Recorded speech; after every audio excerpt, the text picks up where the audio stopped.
జపాన్లో భూకంపం సంభవించింది. తూర్పు జపాన్లో వచ్చిన భూ ప్రకంపనలు రాజధాని టోక్యోతో పాటు పరిసర ప్రాంతాలను తీవ్రంగా కుదిపేశాయి. తెల్లవారుజామున 2 గంటలకు సంభవించిన ఈ భూకంప తీవ్రత రిక్టర్ స్కేల్పై 5.9గా నమోదైంది. భూకంపం వల్ల 5గురు గాయపడ్డారు. కొన్ని ప్రాంతాల్లో మౌలిక సదుపాయాలు దెబ్బతిన్నాయి. ఇబరాకి ప్రిఫెక్చర్ దక్షిణ భాగంలో భూమికి 70 కిలోమీటర్ల లోతులో ఈ భూకంపం సంభవించినట్లు గుర్తించారు. మొబైల్ ఫోన్లలో అత్యవసర భూకంప హెచ్చరిక సైరన్లు మోగడంతో ప్రజలు తీవ్ర భయాందోళనకు గురయ్యారు. భూకంపంతో టోక్యోలోని భవనాలు కొన్ని సెకండ్ల పాటు బలంగా ఊగాయి. దీంతో 460 గృహాలకు విద్యుత్ సరఫరా నిలిచిపోయింది. కోచోబాజులో భూగర్భ నీటి పైప్ లైన్ పగిలిపోయింది. టోక్యో నెరిటా విమానాశ్రయానికి నడిచే ఎక్స్ప్రెస్ వే రైళ్లు మరికొన్ని స్థానిక రైళ్ల రాకపోకలకు అంతరాయం ఏర్పడింది.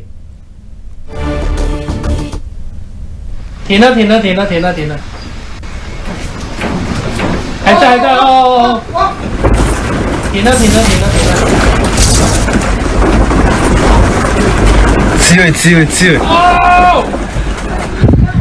又来了おおでかいびっくりしたいやまだ揺れてる強いあこれ大きいな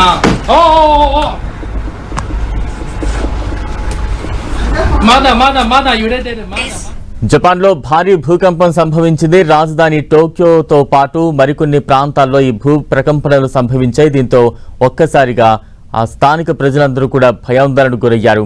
ప్రస్తుతం విజువల్స్ చూస్తూ ఉన్నాం. భూకంపం సంభవించినప్పుడు ఇళ్లలో ఉన్న వస్తువులు కావచ్చు, లేదంటే మాల్స్లో ఉన్న సామాన్లు కావచ్చు, ఆ భూ ప్రకంపనలకు అవన్నీ కూడా కదులుతున్న దృశ్యాలు చాలా స్పష్టంగా మనం స్క్రీన్ మీద చూస్తూ ఉన్నాం.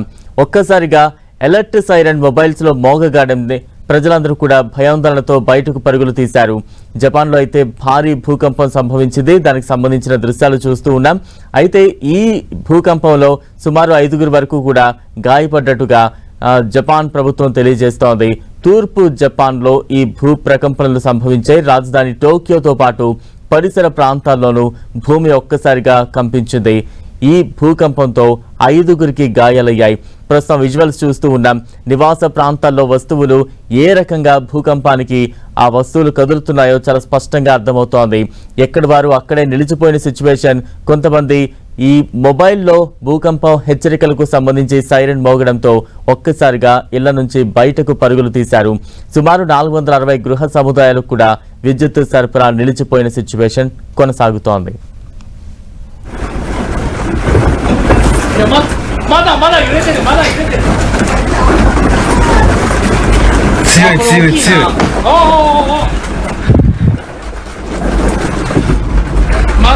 まだ揺れてる大丈夫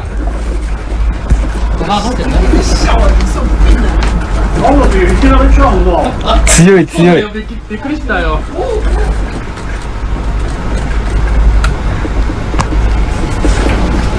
入った